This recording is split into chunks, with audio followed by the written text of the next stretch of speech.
And now, your feature presentation.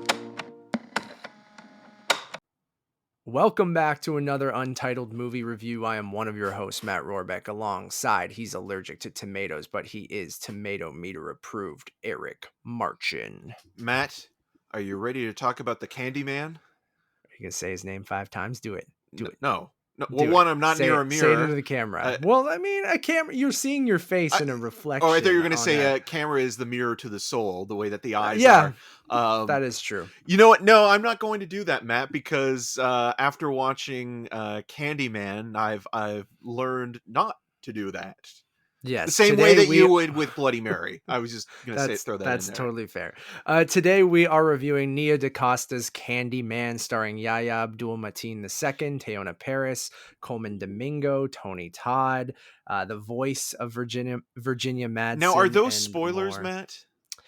I don't think so. Why? Well, I feel that they're not mentioned in... See, that's the thing, having watched this movie, that I wasn't sure what is spoilers and what's not pertaining to Yahya Abdul-Mateen II's character. I mean, his character is named Anthony. They're not hiding that, but at the same time, it's almost like in the film, there is a plot twist to... I didn't mention one character that, or an actress that's in the movie, but I mean, I don't think I mentioned one, but I mean, I don't know. Who are you talking about? Maybe you should. Vanessa Williams, but she's in the trailer. Yeah. That's the thing. So I don't know. I mean, I think everyone assumed that Helen Lyle would be referenced in the movie, and you might because the movie obviously is a sequel to that 1992 film, so I don't think any of that is a spoiler. And like what you're alluding to, I think the movie does treat as a reveal. But I mean, I think going in. I mean, I knew about what you're talking about. We haven't really spoiled it here. We are going to keep this review spoiler free, so maybe we won't go into, the exact specifics or the details of that. But if you've seen the first film and you know the name Anthony, you probably will clue in rather quickly to what that is referencing. And the movie does a pretty good job at kind of filling you in. Because I watched this with Nevis, who did not watch the original Candyman with me earlier this week. Right. And I explained everything that happened in that first movie to her. And then the movie, does that. And we kind of laughed at that. Anyways, Eric, what is this? What is Candyman 2021? Yeah. So as it's been marketed, DaCosta's Candyman is a spiritual sequel to the 1992 Bernard Rose film based on Clive Barker's story, The Forbidden, which, again, the mythology and legacy of the Candyman was a character created in the early 90s to be in the same vein as a Freddy Krueger or a Jason Voorhees, and as it would continue on in 2 other films, one directed by Bill Condon, Farewell to the Flesh. We got more of the OG Candyman, played by Tony Todd's backstory told in sort of a parallel narrative. This time around, what I think is really fascinating about a script that's co-written by producer Jordan Peele and DaCosta is that it is playing with the template that was already set out and established, but it's also looking at it from the perspective of gentrification. It's looking at it from the perspective of how an urban legend carries over the years, and certain accuracies or inaccuracies are embellished over time, having heard it at a dinner party or hearing it in conversation, whether it be eavesdropping or, throughout the years. And that's what an urban legend is. You think of the stories of, and ones that are being referenced directly, kids finding razor blades in their candy, or, the man with the hook that goes after, lovers at making out, or, those. Which essentially what Helen was doing her thesis on. Yes. And that is addressed almost right away after the opening credit sequence, the prologue to the film that kind of establishes Cabrini Green, this affordable housing location in Chicago, which played the central role in the original film, but now has been gentrified to a certain degree, and people have see a sequence in 1971 about what you're saying about a man who's giving candy with razor blades in, and kind of how that plays out, which is a story we heard heard in the first film as well, right? Yes, and again, it's Yeah. a story that you've probably heard growing up as a kid. Always have your parents check the candy Yeah, before yeah. you eat it because you don't want to bite into something and there's a razor blade.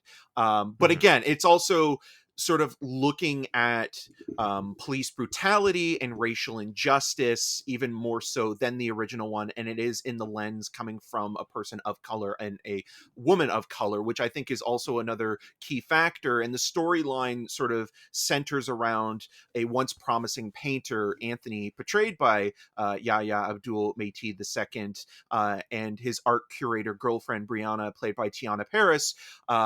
And sort of their relationship being tested during the ordeal of him being inspired by Cabrini Green and being pushed to create art that is somewhat familiar to what made him sort of a name within the art world, but also kind of not having the drive or motivation to do so until this urban legend is brought up again, and he becomes a part of the hive mind once stung and doing research on location. I think my biggest problem with this movie, I like a lot of it, what it's doing in terms of direction. The score, I think, is the most unnerving Yeah. aspect, especially the main theme.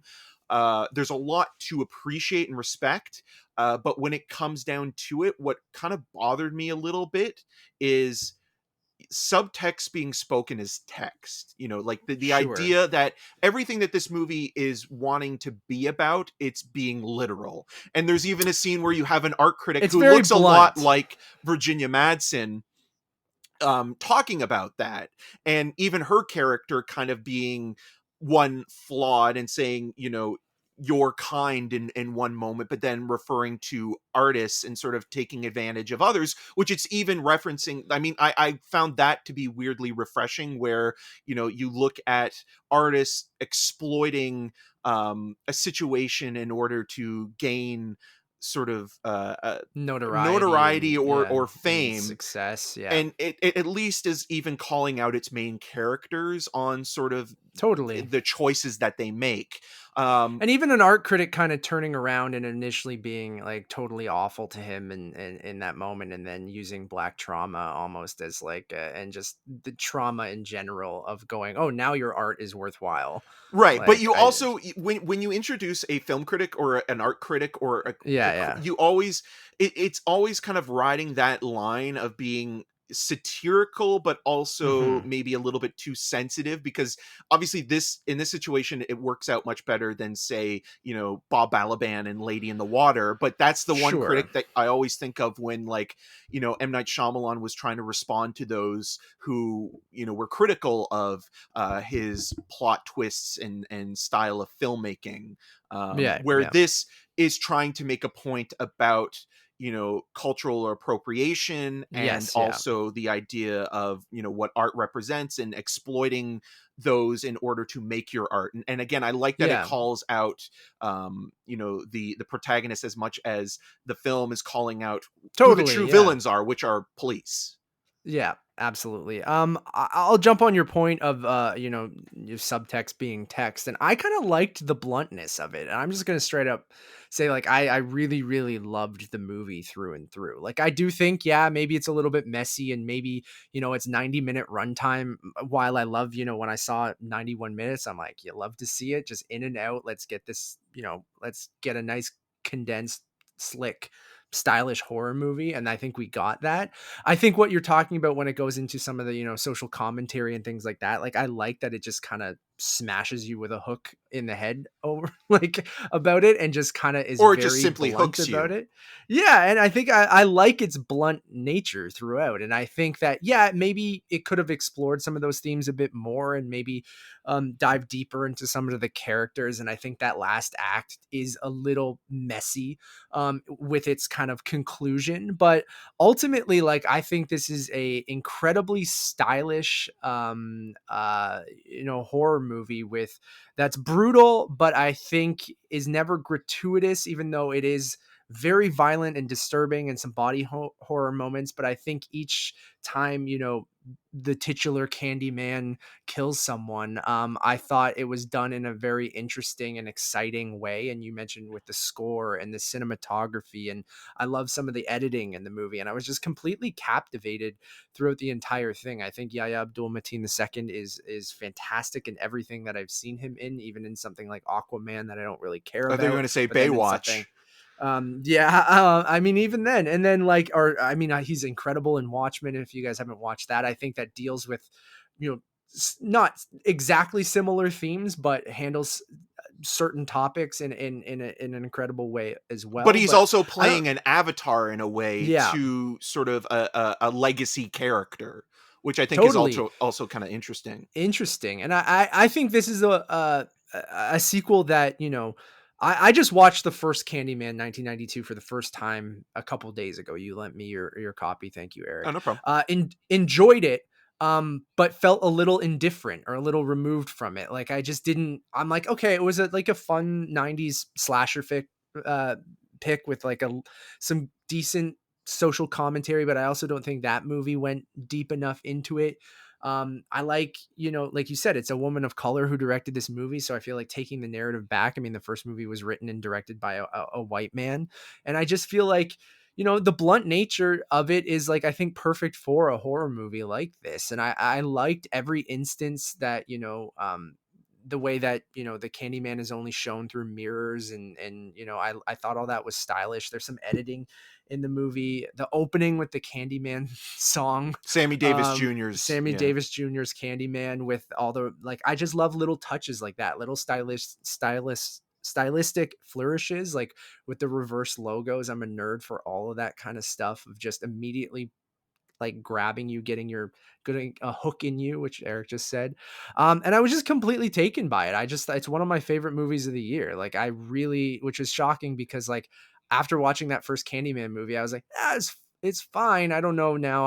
I don't know how excited I am for this next one. And I watching this, I think, in every way, it is a better film than that first one. And I feel like it made me like the first movie more watching this, because I know, like we said, it's not a spoiler. It's obviously going to touch on some of the things in the first one, but it made me appreciate that first one a bit more. It made me kind of enjoy that first one a bit more. But then ultimately, I just thought this was a really thrilling, stylish, entertaining horror movie with some great, blunt social commentary. So I really, really loved it. And I know we're a little bit on a different pages here. I know you were a little bit softer on the movie. I mean, again, like I totally am enthusiastic for Nia DaCosta, who, if you haven't seen Little Woods, her feature directorial debut with Tessa Thompson and Lily James, want to watch it. Yeah, it's this great neo-noir detective story that's kind of set in sort of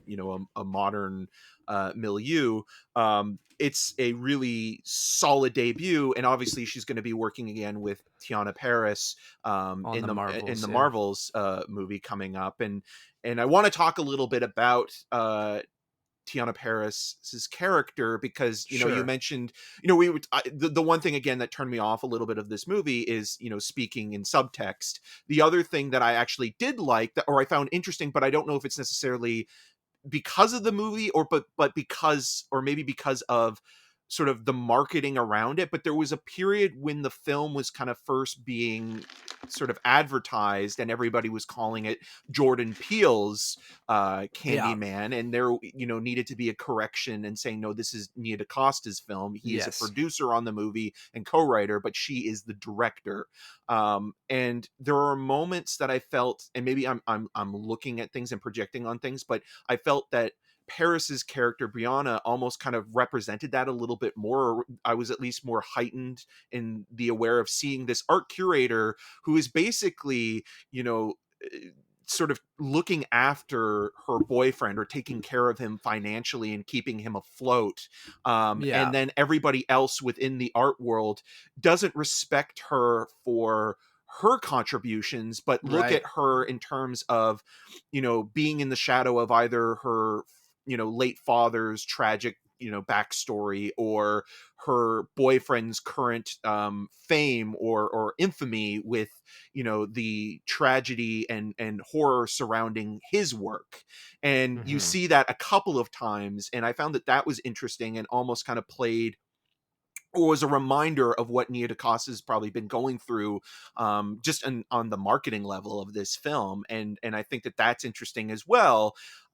Just looking at that from maybe sort of a weird meta context of it Yeah, all. And which might not even be intentional, but no, it played out that way, which yeah. is yeah. And this is a much better, and I don't know if it's as satirical as it thinks it is. And I kind of appreciate that maybe the satire is a little bit more subtle than, say, Velvet Buzzsaw, which really kind Sure, of yeah. fell apart in terms of what it was trying to do with like art and commerce. But this is more to do with art and representation. And you kind of look, I think the thing that I didn't really care for, or the thing that didn't connect with me the way that the first movie did, is that I didn't have as much sympathy for Anthony, with the exception of knowing who he was in sort of his backstory and his sort of, Compared to Helen or compared no, to compared to the Candyman himself, because I Sure, feel that okay. Tony Todd's Candyman, it's that classic sort of story of who's worse. Who do you have sympathy for? Yeah. Like, he still is a monster, but are you more sympathetic towards the monster or the creator, in the same way that, like, you Yeah. have sympathy for Frankenstein's monster because he's not the one that came into existence to pillage and destroy and rampage. It Sure. was the creators, and the creators in this case are the police. And so that, I never really And had as much sympathy for Anthony this time around, because he's in a place of privilege more so than what the Candyman was. And then there's also this interesting reference that Colman Domingo's character makes. He plays a local laundromat owner that's also kind of a historian, and his sort of backstory ties into the 1970s stuff that we yeah. mentioned at the beginning. But he talks about the idea of that, I have the quote here, so I'll look it up, but he says, like, pain lasts forever, and that they love what we make, but they don't I love have the us. same quote written down right And here. Yeah. those things I think are important for the film and Mhm. sort of its thesis. But I also kind Yeah. of feel that, again, you mentioned that they're blunt and they need to be spoken of, but because the film is so much about subtext being on the surface, that those moments I Sure. feel would have been more impactful if it was something that was like, that was the moment. Like, it feels like every Right. scene is the moment where it's trying to be more than just a horror film. It's trying to Right, be a right, right. socially conscious sort of adaptation of what's going on in the world today. And I respect and agree with everything it's saying. I just like that when you're doing horror and metaphors, and that's always been the association with the two, that Yeah. maybe there is a little bit more of a subtle approach to it, or that it's not always being referenced. And especially when you get into the third act, where I love the body horror, and I love that Nia DaCosta is probably as influenced by David Cronenberg as she is the original film. Mhm. But I felt that final act does go That's off the the nastiest stuff in the rails, and movie. I don't Yeah, and I mind the agree with you. nasty stuff. I just found it very cartoonish, especially with where Coleman Domingo's character does, and it kind of I takes agree, you out the and film. I agree with you there, but I think it's almost like, and it almost ends so quickly because of its short runtime, that last act. I don't disagree with what you're saying, but it didn't take me out from. I guess I just enjoyed the style of the movie and the music and the performances and the editing and everything. That again, that last act didn't bother me so much that it was a little over the top, and I just I don't know. And I like I go back, I like the bluntness. And going back to your point of the first film and feeling more for, the Candyman in the first one. I don't know. I kind of see what you're saying, but I feel like that film didn't give me enough, and it wasn't, focused on him. And because it was focused on Helen throughout the whole thing and basically following her throughout that movie, I never felt connected to his story. And it's told through exposition and kind of, and that's ultimately the legend. That's how it's told, but I just never connected with it. And having the focus be on Anthony in this movie, I felt more connected to his story than I did. And it still implements some of, Daniel Robitaille's story in this. And yeah, so I kind of going to push back on you there a little bit and disagree, but see, I think going the back to focus should have been on Brianna instead. I think she should have been the lead, because I think her story, especially when they kind of introduce a nightmare element that is also, again, referencing her coming of age and experiencing sort of a tragedy in her own life. And, you know, her brother also plays a part in that, as well as a realtor. We see a side of that story where it's like, oh, it's going to be, you know, like two-sided. Like, we're actually going to get sort of an interesting balance between, you know, a male and female perspective on this urban legend that is like a disease that's, you know, and just basically trauma, rotting essentially, yeah. this person from the inside out and spreading.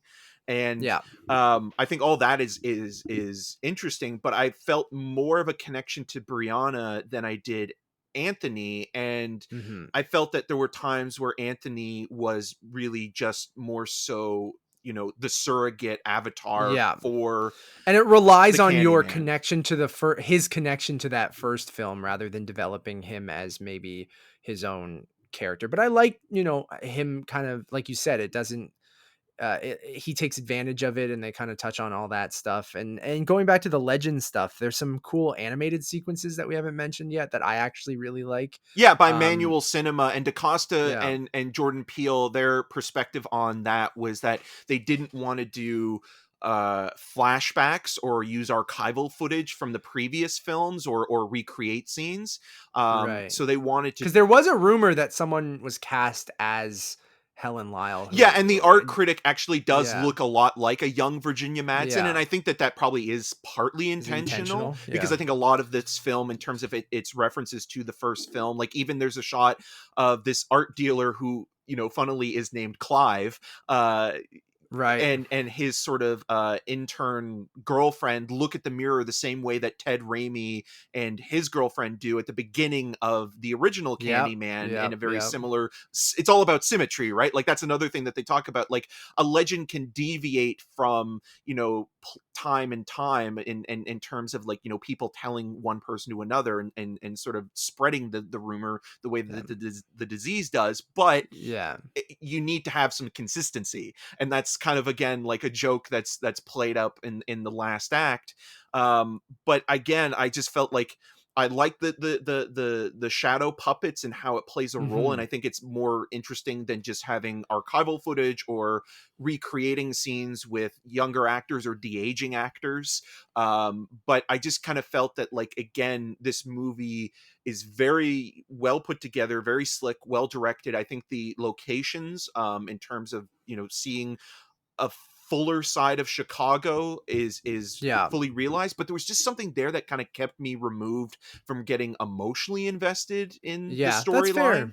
But again, like, I think its style just carried it for me. Like, again, when you using those animated sequences as kind of, you know, adding to the lore of it all and the legend of it all, I thought was really, really effective. And I think that's ultimately what stuck with me. It was the style, and maybe there's, you know, the commentary might be a bit blunt or surface level, but I feel like, honestly, with a horror movie like this, where you're trying to hit kind of a, you know, a large audience as well, like, sometimes you gotta bash them over the head with it. I don't know. Like, no, I agree with that. And especially when it comes to North American audiences, you know, I'm not trying to say everyone's a moron. No, but, we've like, talked about that before, where, like, when you're interweaving kind of subtle social commentary or metaphors, it can sometimes go over people's heads.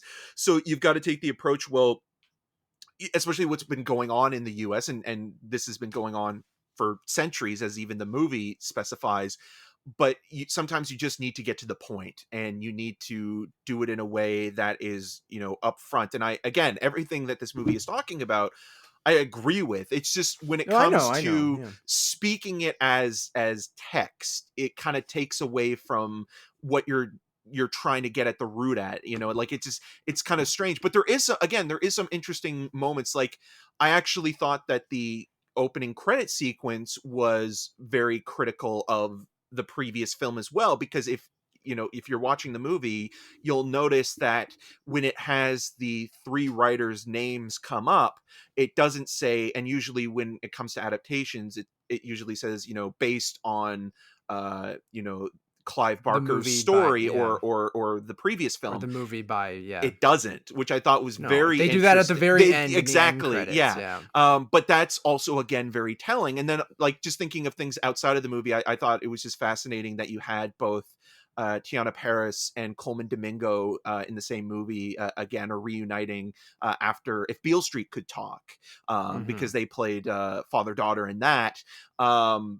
Even though they don't really have too many scenes together here. No. And then also, again, speaking of Paris, like, there's another movie that I look at that has the satirical edge that's also very blunt, called Dear White People, that also kind of deals with the idea of white culture reappropriating black culture and taking it for their own, but they don't embrace it fully, and it's making that point in that film as well. And again, they're doing two different things, but that's another movie that I think more people should check out, because I think Dear White People, the film, is really, really a solid satire, and one of Absolutely. the last ones as well to really kind of hit a nerve. So yeah, again, like, I respect this movie a lot. I think that Fair. it's working on a level that it's slick, it's well made, its intentions are admirable. I think Nia DaCosta is a great up and coming filmmaker, but I think at the same time, the bluntness of the filmmaking, and I will also say this, I was never really scared at all during No, the film, but I wasn't in the first one either. or Like completely unnerved either. Like, the most unnerving thing is, and I already mentioned it, is the score. I think the score does a lot of lifting to kind of make you unsettled, but I was kind of hoping for some moments of tension or something truly creepy. And I never really I don't know. got I that. think that there was some atmospheric creepiness to the whole movie. I don't think I was ever flat out scared. And I think when, the violence happens and the kills happen, there's nothing that's necessarily super disturbing or anything. But I liked, like I said earlier, that all of the violence felt, stylish and graphic, but not gratuitous. And like, that's what I kind of like. Like, there's a bathroom sequence where you kind of see it from a different character's perspective, and it all kind of happens off screen. A lot of it, showcasing, the Candyman can only be seen through the mirrors, so you see a lot of, very sometimes silly looking, but I still think cool and stylish looking kills. And there's just and some of the editing I found like interesting and creepy and cool too. Like, there's a shot right after that first gallery kill where they focus on Anthony, now putting everything into his art. And that's another thing we never touched on too, like the tortured artist kind of like putting everything into it, that your body starts decomposing because you need this so badly. But there's a moment where, again, with the editing and the cinematography that I really loved, where it focuses on Anthony's face and the bee sting starting to take over his body, and it blurs his face in an interesting way where his eyes become kind of round and white, and his mouth becomes blurred, and his whole face takes up the frame blurred. And then it kind of cuts to the gallery, and there's like a really interesting, there's two portraits on the wall behind him that are, I think, bees, right? And then there's faces in the bees that kind of match what his face looked like. And then there's a bunch of that stuff throughout the movie that's the kind of stuff that just kind of hooked me, into the point where, with the editing and the style and the cinematography and the music, that there were many times where I'm looking at things in the background that they would place, whether it's a very white statue of a woman behind Teyonah Parris's character, or what I'm talking about with the editing of, Anthony's face, and then the stuff in the art gallery. And then that's the stuff that completely kind of enthralled me throughout. And then, and yeah, I was never scared per se or anything like that. I totally agree with you, Eric, but I just think it was an effective, to me, fun horror movie that still had some, important and, but like we said, blunt social commentary that I think enhances the first movie, and I think is better than the first movie. So Yeah, I mean, I also think that it's just fascinating to see that we're getting a lot of these legacy horror films, and how, Mhm. you know, when the original films were made, they sometimes did contemplate, you know, the world that they were depicting, but at the same time, you know, they were made for the purpose of commerce first and foremost. Totally, You and know, I mean, where this is where too. Bernard Rose and Clive Barker were coming from, they respectively, Bernard Rose had made this sort of coming of age surrealist horror film that if you grew up watching it, the movie's called The Paper House, a Vestron video release. You were probably, it's not necessarily a horror film, but it was one of those movies that traumatized children because it had some imagery that was very disturbing and weird and dreamlike. Okay. And then Yeah. Clive Barker, after the success of Hellraiser, um, you know, was looking to kind of really get into Hollywood. And between Candyman and Nightbreed, Candyman was the more successful film. Right. Um, those two movies were him attempting to kind of break through on an international sort of stage, because Hellraiser was this cult hit that spawned obviously tons of sequels and reboots. And speaking of which, I mean, I think I actually feel very similar to how I did with The Night House, speaking of David Bruckner, you know, rebooting Hellraiser, to the way I Right. felt with Candyman, where I think Mhm. Candyman's a little bit better than the Night House, but at the same time, I think Candyman is another movie that doesn't stick the landing completely for me, anyways. Yeah, And no, I don't disagree with that either. Like I do feel like the final act is a tad rushed and messy. It's a complaint we had with Shang-Chi as well. Very different movies, obviously, but like it is hard to stick the landing, and I don't think the movie completely nails it, which is why I don't think it's a perfect movie. But I enjoyed the ride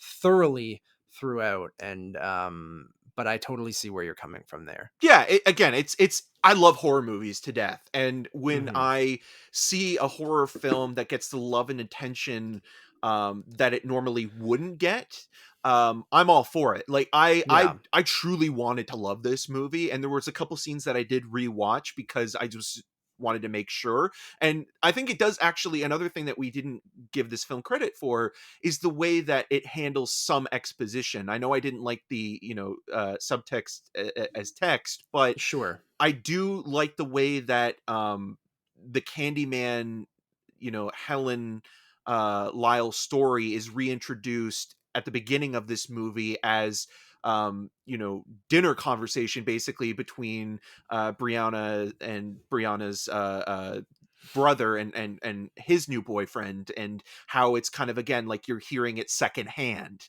Yeah, You know, like it's a story that you heard from a friend of mine, you know, yeah. It's quoting, telephone, right? yeah, freaky Yeah. stories. Yeah. And I think that that's a good way of handling exposition or reestablishing characters that maybe you haven't revisited for a while. I think that that's a great way of kind of doling out information.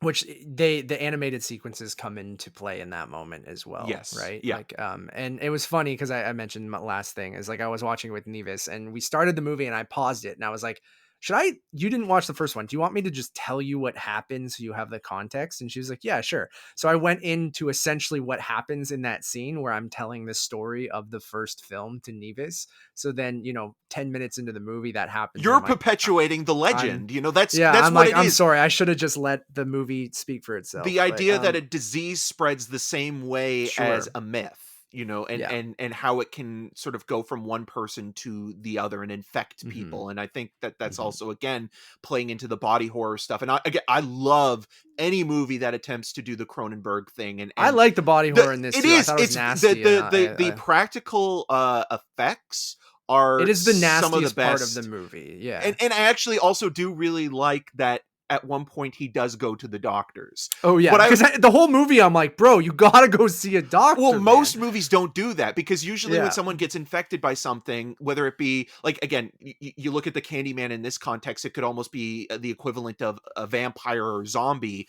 But Yeah. usually when a character is infected in a horror film, they never seek medical attention and always Yeah. hide it from the others and endanger people.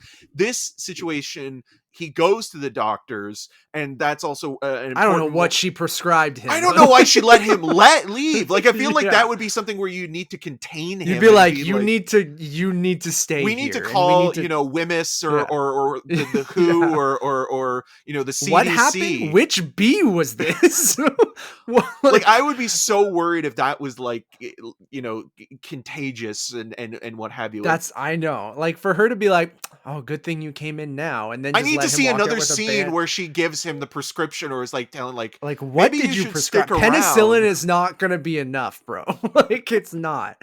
And I will say, I watched this with Nevis, and she didn't see the first one, and I feel like she was fine. Like, the movie does a good enough job. I think it'll be enhanced if you do go back and watch that 1992 version, like, because I'm glad I watched it earlier this week, but I feel like Nevis not seeing it didn't hinder her enjoyment of it, so I just want to put that out there as What well. were her thoughts on the depiction of the art world, though? I'd be curious to know that. I think she just, context for people, Nevis is an editor who works at the Art Gallery of Ontario and has worked in the art scene for a long time. Yeah, I think I think that was one reason why she wanted to watch this version. I think that's something she wanted to see depicted. And I mean, there's all the stuff, like if you're in that world, like the gallery openings and how, the gallery director and stuff acted, and you kind of laugh at some of that stuff if you know those types of people. There's a good line that Anthony has saved up that I did laugh at. And she laughed a lot at like the intern, like he's the one line of him being like, well, you proofread the press release or whatever, because she's an editor. So like stupid in stuff like that. But I think that was a reason why she wanted to kind of see that. And I think the use of art in the movie to perpetuate the legend and other things like that, I think is really interesting. So I think she enjoyed it for that. But then she just enjoyed it as a she's someone who doesn't love like gory, gratuitous kind of horror movies. She likes kind of more the psychological horror and stuff like that. And which there I'm is like, hey, that component in this as well. Like, yes, I do feel like and this is probably in the same sort of breath as something that Ari Aster has done, recently. yeah, I mean, I don't know if she could handle Hereditary, just or some of the gore in Midsummer, but definitely not. But I know she's intrigued. But by what about Midsommar and wants to see it, the but original Candyman? Do you think Nevis would be? there's some. I think she would have been a fine, because it's 1992 violence. It's still very gory and disturbing. There's one and stuff scene in like that, particular but, with a doctor that yeah, I and I couldn't think forget when I first saw that movie. so. I think, I mean, even in this, there's some very violent and gross stuff. Like, she had to turn away with any of the body horror stuff, and but she's glad she watched it and she enjoyed the hell out of it. So I just want to say, for people who maybe are listening to this who haven't seen the original, I feel like you should go back and watch that first one, but I don't think it will hinder your enjoyment of this, because the movie does a pretty good job kind of letting you know what happened in that first one. Of being You a don't need standalone film. yeah. So anyways, we'll wrap it there. I think I loved it. I just put it in my best films of the year, and I think it's like in my top 5 right now. Oh, wow. That's how much I enjoyed the movie. So I'm gonna give it a 4.5. I really, really loved it. I'm gonna give it a 3 out of 5. Fair. That's totally fair, man.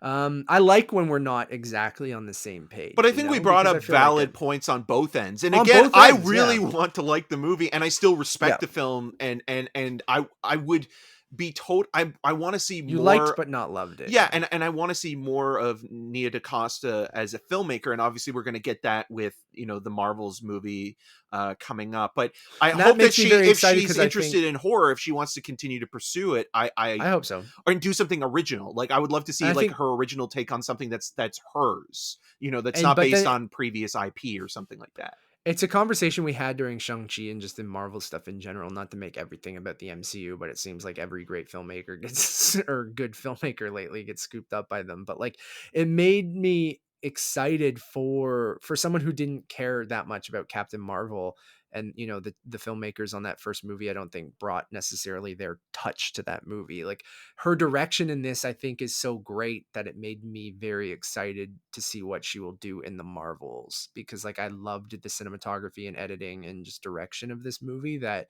I think she can elevate that character, and having teaming up with Teyonah Parris again. Like, was she cast in this, and then did Nia DaCosta help get her cast in WandaVision? Is that because she That's wanted a to work good with her on the question. Marvels? I'm Because I not wonder if sure. it went that way, or maybe it was Teyonah Parris suggesting Nia DaCosta afterwards. I'm intrigued by that stuff too. But Yeah, I mean, that's all kind of more doesn't insider matter baseball either kind of way. stuff, Yeah. because I feel like Little Woods was a film that played at Tribeca a few years ago. Neon picked it up, and then through that, I think Jordan Peele talked to her about doing this, and DaCosta, wrote or co-wrote and has a writing credit on Candyman as well, and directed the film. And this was definitely before WandaVision went into production and casting, so that would be interesting to sort of talk about Because or I find wonder if out she about. cast her just kind of like, some of the stuff in Loki. Anyways, we're getting too in the weeds. We'll talk about that on the main show, which is called the Untitled Movie Podcast. We just had our 100th episode.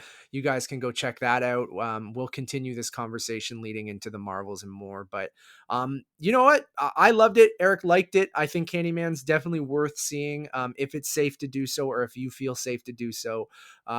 It's theatrical only right now. I think Universal also has that 45-day window right now, but I'm not entirely sure. Yeah, Maybe and it'll we'll be on remind people Peacock. when it is available Yeah. on iTunes, on premium VOD, that it's available then. So, like, if Mhm. you want to check it out and maybe watch it closer to Halloween, because I mean, we're getting Yes. close to the month of the beast. So Do a double feature. It'll be great. Hopefully it's on maybe VOD by Halloween, and that would be a lot of fun. If you like this, please subscribe on YouTube. Please subscribe podcast services, Untitled Movie Reviews. Hit that thumbs up, the notification bell, all the YouTube stuff. We're still getting used to this. It's a new thing. It's somewhere here. But thank you all so much. It's a big week for us. The 100th episode, like I mentioned, Untitled Movie Podcast on podcast services everywhere, as well as YouTube. Just thank you all for the support. We have tons of other reviews up right now. We just posted our Shang-Chi spoiler-free review, so you guys can go check that out, as well as many, many more. TIFF is coming up. We'll have a ton of coverage of TIFF over the next couple weeks.